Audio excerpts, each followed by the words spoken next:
நெல்லை மாவட்டம் மேலச்சேவல் சுற்றுவட்டார பகுதிகளில் கனமழையின் காரணமாக வாழை மரங்கள் சேதமடைந்துள்ளன. அண்மை செய்தியாக பார்க்கிறோம்.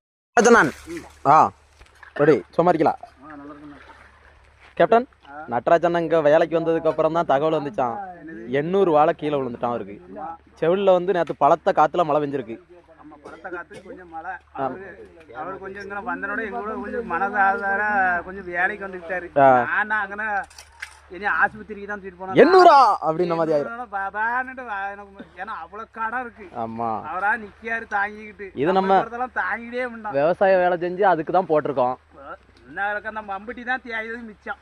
துட்டுனா ஒரு நாளும் வந்தது இல்லை. அப்படி ஒன்று இருக்கோம். ஆமா. ஆக இப்போ வந்து அவர் ஒரு மன வலிமையான ஆளுங்கிறதுனால தான் நம்ம கூட நின்றுகிட்டு இருக்காரு. ஆமா. சரி சரி. எப்படி ஒரு 4 லட்ச ரூபா நஷ்டம் ஏற்பட்டிருக்குமா? அவர் செலவழிச்ச துட்டுக்குள்ள நஷ்டம் வரக்கூடிய துட்டும் நஷ்டம் போகாம அப்படியே போயிட்டு. ஆமா, அதை நம்பி அவர் என்னென்ன கனவுலாம் வச்சிருந்தாரா? கனவுலாம் வச்சிருந்தாரு தெரியுமா?